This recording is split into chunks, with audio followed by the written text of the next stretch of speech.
Hello my friends, welcome back to another video. My name is Ian with Out of This World Reader, and today's video is going to be a spoiler-free review for How High We Go in the Dark by Sequoia Nagamatsu.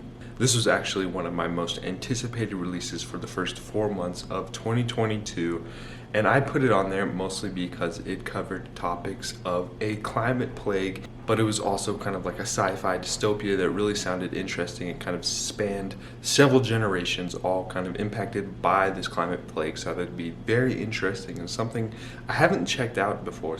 So I was really excited when my library loan came in, and I picked it up kind of on a whim. Going into it, I didn't really know what I was going to get out of it at the end, but I'm really glad that I picked it up, and it will for sure be in the top 10 for my favorite books of 2022. So I think without further ado, let's get into this review. So I think to begin, I'll give you a little bit of premise about what's really going on, but I won't give much because I feel like the best experience for this book is just going in with the little that I tell you and just kind of experiencing everything as it kind of unfolds. That's kind of how I went into this book. I knew that the climate plague was occurring, and you just followed several generations and different perspectives and just seeing how they were impacted, and I'm really glad that I kind of went in with just that and kind of experienced everything as I kind of went through each chapter. But due to climate change, a scientist is called to remote Serbia, I believe. Where he finds a body of a young girl but as this young girl's body kind of thaws out, she releases a virus that was kind of hidden and frozen within her, and this virus slowly starts to spread across the world, and now a global pandemic is occurring. And then after that, you follow several different perspectives spanning several different generations, all impacted by this global pandemic, and with each perspective you kind of move forward in time, and it goes from just the outbreak all the way into interstellar travel. And with each perspective, you kind of get just a different outlook on the events unfolding, how they kind of play a role in it, and really just kind of how they connect into this bigger plot and what's really going on with this story. And that's all that I'll say about kind of the premise, because I felt like I got the best experience from knowing very little before going in. That being said though, you definitely need to be in the right mental state before picking this up. It touches a lot on just the pandemic, grief, loss, regrets, family, and just a lot of things packed into, but as just a lot packed into just the 300 pages that it is. And I would definitely recommend that if you aren't in the best places right now, to kind of wait until you are to pick this up, because there were several points throughout this novel where I didn't know if I could continue reading because of just the things it discussed. By chapter 2, I was crying and tearing up at just the things that these perspectives were having to do and having to go through, so know that before going in. This novel, I feel like, will only kind of work for some people. There are definitely times where it felt like it kind of was confusing.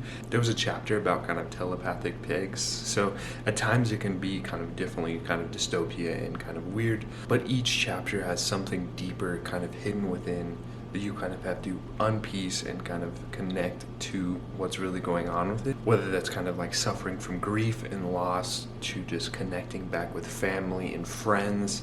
So there's just a lot going on in just each different chapter. And like I mentioned earlier, like there were several chapters that were really tough to read, and I didn't know if I could continue on because of just the topics it discussed, and as well as how the kind of story was kind of progressing with each chapter.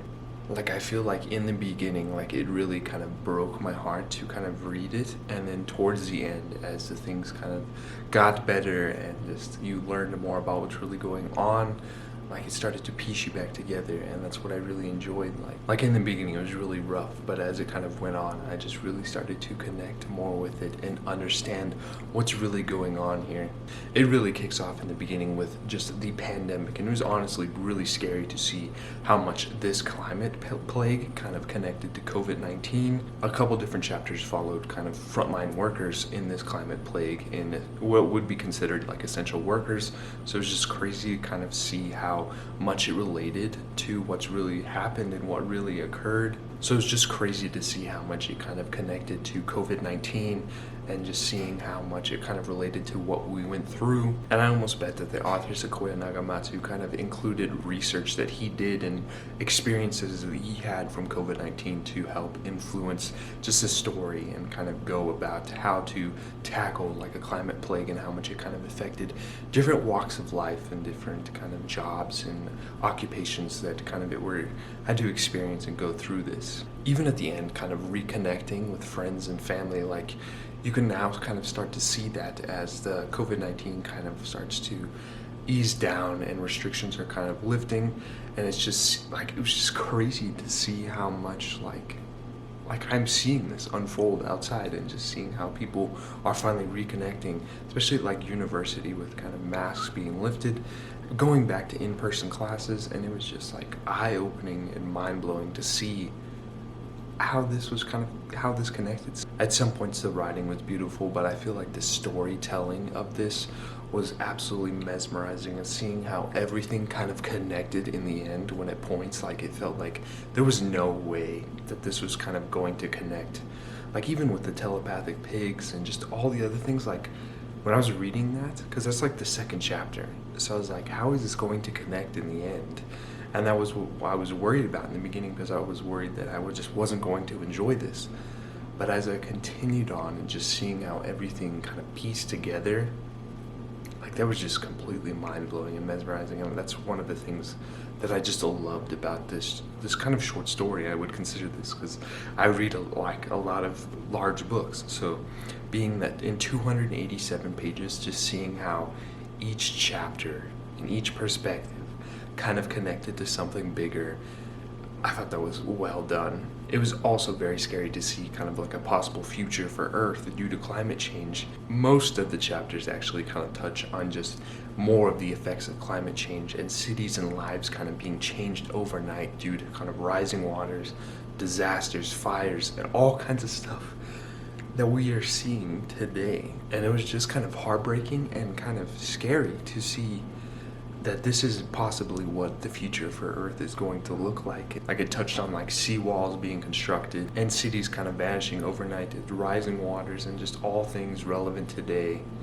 So that was scary. And then possibly my favorite chapter in the whole novel was just following interstellar travel, and that just kind of reawoken kind of the boy in me. Like I used to grow up kind of looking at the stars and just wondering what's out there, and just reading this very long chapter, because then that's something that I really enjoyed, and just exploring the stars and just seeing what's possible outside, and as well as how art was kind of connected into this chapter. And just I don't want to go anymore without kind of like spoiling it, but like that just awoken something in my heart and just made me realize a lot.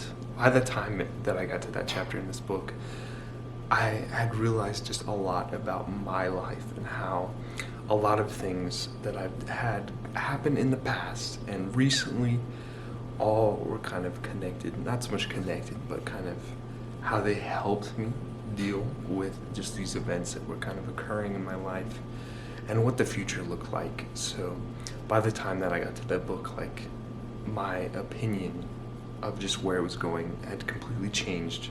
In the beginning, I was a bit worried at like how I was going to enjoy this, but after that, like it wasn't too long after that I really started to just fall in love with just the story and everything that it was hinting at, whether it was kind of dealing with grief and loss or realizing regrets and how you can change and how you still have a lot of time, and just kind of reconnecting with family and friends. Like there was so much packed into this book that I will kind of take with me for the rest of my life. Through reading this book, I felt like every night I would just kind of stay up at night and just look at the ceiling and just think about everything that has kind of happened in my life over COVID-19 and before, and just my future as well, and just seeing, like it just made me realize a lot. And I wasn't expecting that when I picked this book up. I thought it was just going to be kind of like sci-fi dystopia, kind of something else kind of going on in the background, just a climate plague. But by the end, I also loved how much it kind of wrapped up and just finished up, and how everything kind of connected. But at the end, like, I feel like a totally different person.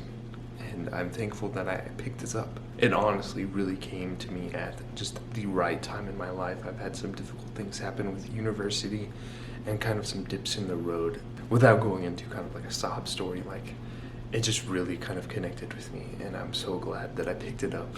As far as like who I would recommend this to, I'm not sure actually, because this is the first time I've ever experienced a book similar to this, kind of spanning different generations and kind of following different perspectives and how each kind of one kind of connected to something else kind of going on. It almost sounds very similar to the novels of Emily St. John Mandel's, so I would definitely kind of pick more of those up, as well as more by the author. But if you have any other great recommendations that sound very similar to this, please leave them down below, because I would love to pick them up. My final thoughts on this are, it's no doubt that it's going to get 5 stars. This is one of the few books that have had a lasting impact on me, and I will carry for the rest of my life. It just honestly has changed my viewpoint on just a lot of things, and I'm glad that I read it when I did.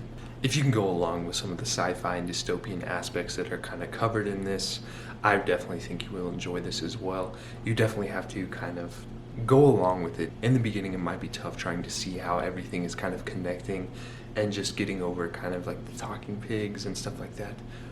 But by the end, you will just, I feel like you will have a totally different viewpoint on just a lot of things. I feel like a broken record just with everything that I've said, but I would definitely recommend this if any of this has sounded interesting at all. But that's going to be all for today's video. I really hope you enjoyed this, and I really hope you pick this up. This is going to be a top 10 book for sure. If you did enjoy, please consider liking and subscribing so you never miss out on another adventure. But it is time for Ellie to come on here and first wish you all to have a splendid day. But she also says that adventure is out there. So I'll catch you next time. Bye.